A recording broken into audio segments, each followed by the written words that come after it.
So, Coach, kind of as you talked that during the pregame, just kind of the atmosphere may have taken over. What were your thoughts kind of on the performance of the team today? Well, I thought early in the game we were probably a little nervous, and I think we were a little surprised with not only their speed, but they're so big.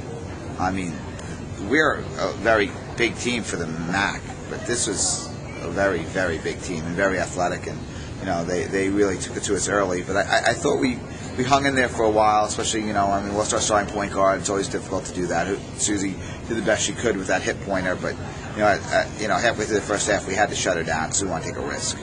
And it was tough. I mean, they're good. They're very good. They're clearly ranked top 15 in the country, and they shot the ball a little better than we had hoped for. I mean, they made 13 threes, and that's really good. Talk about the three-pointers in particular. All but 4 players, I think, who touched the court knocked down at least one three-pointer. Exactly, and I thought we did a great job on their best player. She only had 5 points, but they had 10 kids make threes.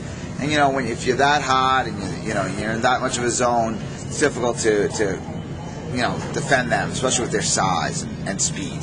And another interesting point about the game: 10 free throws in the game, 1 for your side. We asked Anja about it, and she was even kind of surprised that there weren't any foul calls. We've had 2 of the officials before, and they're very, very good officials. They let us play. I mean, I just wish when we get in the MAC they'll let us play like this, and that would be great. They didn't call a lot of travels. They let you, bump each other, hit each other. They let you play basketball like a guy's game, and that's why I thought these officials did a good job, and it was fun to play in. As opposed to every ticky-tack foul, every little shuffle's a walk. This game was very well officiated, and it was good. You guys still shot over 37% for the game, and it seems that every game is still a progression. Have you guys seen that from a coach perspective as well?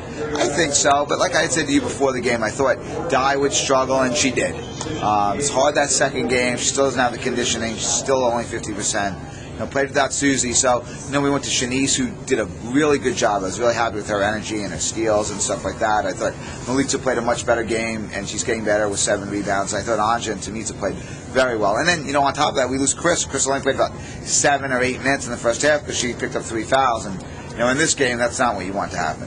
And also the amount of players used in this game. Obviously, when the score gets up for either side, you can use a lot more players. But the fact that there were that many shots, that many players coming into a game, and the score was still competitive. Well, it was, and we want to utilize our bench and give them the experience. Other teams use very few kids.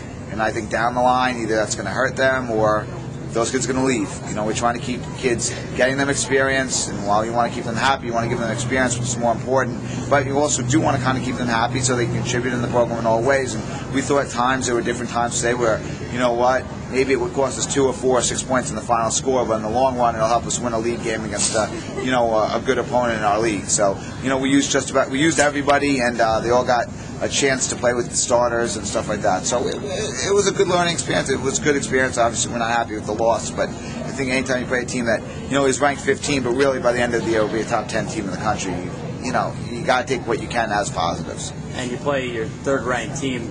Do you see a different team maybe than you did against the UConn or Notre Dame last year? It seemed there was a lot more intensity in this. Yeah, I thought our kids matched the intensity and got, really a lot. And I thought this team played as well as, honestly, even as UConn did against us and Notre Dame. I mean, this team played really well today. They're really good. I mean, they're not 10-1 for nothing, and they've beaten Texas, they've beaten at Florida State. I mean, they're a top. I know they're ranked 15. I think they're a top 10 team. Talk about just the experience of playing in a building like the Brosen Center and playing against a top 15 team in Michigan State. That's always a good experience to have. Always a tough game. I think that absolutely thumbs up for our staff, how they pick our schedule and how they pick the games and actually do the schedule, because I think it's very important to have those tough games, tough environments. The refereeing style is a little bit different that we're not used to. It's an arena, so I think to play in those settings is always good for us. And I also think that, you don't have a chance to play a top-ranked team every year, and a lot of teams don't, and we actually do, and I think that is amazing, and that's something that's probably going to stick with us for the rest of our careers. It's a good experience. You talked about the stability of the schedule. You guys only have 3 home games in the entire non-conference. Is that kind of, what are your thoughts as a player perspective on that? You don't play that many games at home. It's tough. everybody knows that when you're at home, you have a certain little advantage, which is a normal thing. But just the traveling is tiring a little bit. Then obviously playing on another team's court is always hard, you know.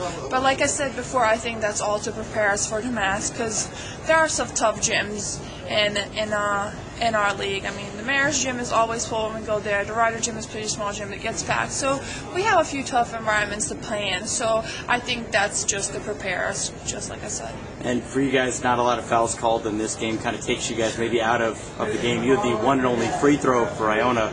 But was this game a little bit different from the style of basketball Iona normally likes to play? Well, that one free throw, that's an interesting stat. I have to say I never played a game like that.